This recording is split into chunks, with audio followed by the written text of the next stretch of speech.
Assalaamu calaykum kulan wacan daawade waa mar kale iyo muuqaal kale Aya Sofia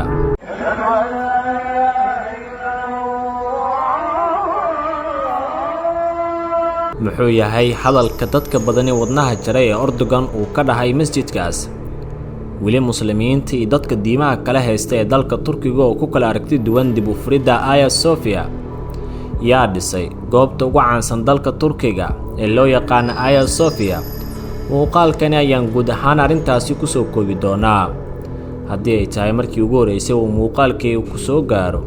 magacaygu waa Yaxye Maxamuud Maxamed wixii bixisi la joogis waa ay ku furan tahay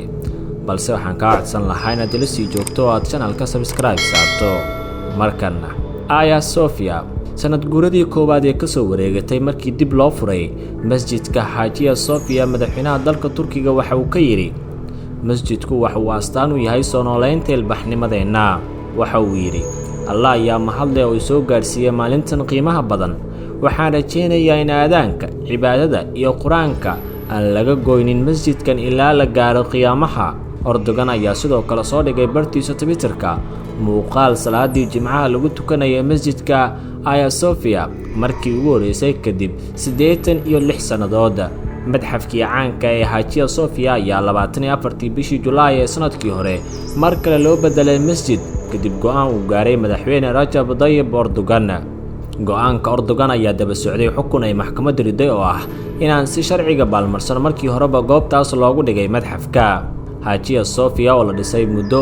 laga joogo 1500 oo sano ayaa waxaa markii koowaad loo asteeyay kaniisad balse boqortooyadii Cusmaaniyiinta ayaa sanadii 1453 Hijriga u bedeshay masjid goobtan oo kamid ah kuwa caalamiga ee u diiwaan gashan hay'adda UNESCO ayaa dawladda Turkiga waxay sanadii 1934 ka dhigtay madxaf Islaamiyiintii Turkiga ayaa inta badan ahaaba kuwa ku baaqayay in Aya Sofia laga dhigo masjid balse arrintaas waxaa diidanaa xisbiyada mucaaradka aan diinta aaminsanayn qaar ka mid ah siyaasiyiintii madaxda diimaha ee caalamka ayaana dhaliilay go'aankaas Hagia Sophia ama Aya Sofia waxaa markii ugu horeysay dhisay boqortooyadii Byzantine qarnigii 6 ee milaadiga balse waxaa markii dambe masjid ka dhigay Cusmaaniyiinta oo sanadkii 1453 qabsaday Qistindiiniya maantana Istanbul waxaana markii dambe madxaf ka dhigay hogaamiyihii asaasay Turkida casriga Mustafa Kemal Atatürk kadib 86 sano oo madxaf uu ahaa dhismaha Aya Sofia ayaa sanadii hore 24 Julaay waxaa lagu tukaday salaadii jimcaha waxaana halkaas isugu tagay dad aad u badan oo muslimiinta Turkida ah dhismaha ku yaal magaalada Istanbul waxaa masaajid ka dhigtay dawladii Cusmaaniyiinta kadib markii Masiixiyiinta haysatay halkaas ay ka qabsadeen 1453 dadka muslimiinta ee Turkiga iyo kuwa ku sugan daafaha caalamka ayaa soo dhaweeyay arrintaas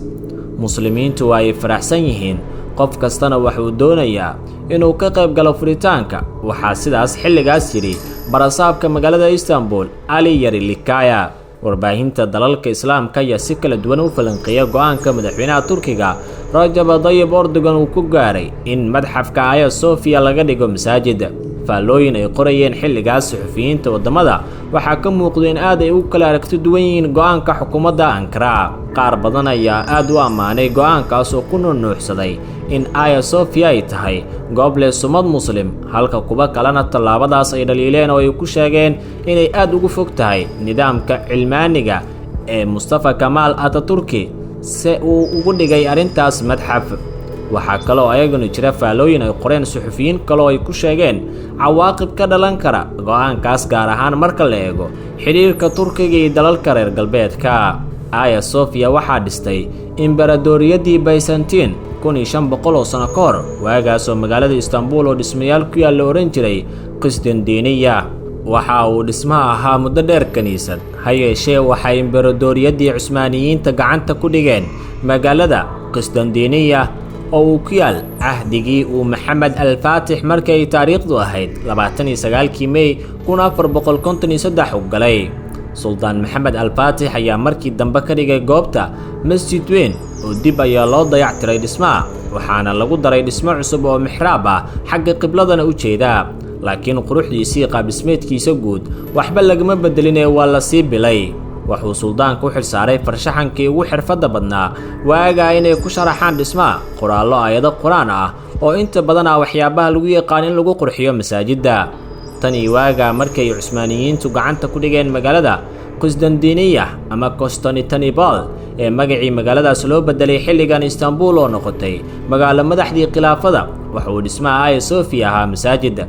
ha yeeshee markay duntay khilaafadii Cusmaaniyiinta dagaalkii labaad ee dunida kadib ee uu Mustafa Kemal Atatürk aasaasay Jamhuuriyadda Turkida ee casriga ayaa sanadii 1953 oo ah 9 sano kadib markii dowladii Turkiga lagu dhisay mabaadi'dii cilmaaniyadda la hirgeliyay waxaana la go'aamiyay in dhismaha laga dhigo goob madxaf ah. madxafku waxa uu tan iyo waaga soo jiidan jiray oo uu dalxiis u tagi jiray in ka badan 3 milyan oo qof sanadkiiba. laakiin tan iyo sanadii 2013 ayaa hogaamiyaal diineed oo muslimiin ah waxay bilaabeen olole ay ku doonayaan in mar labaad lagu soo celiyo Hagia Sophia masjid uu ahaan jiray. go'aanka madaxweynaha iyo maxkamadda dalkaas waxay ku ansixiyeen in masaajid lagu soo celiyo dhismaha kadib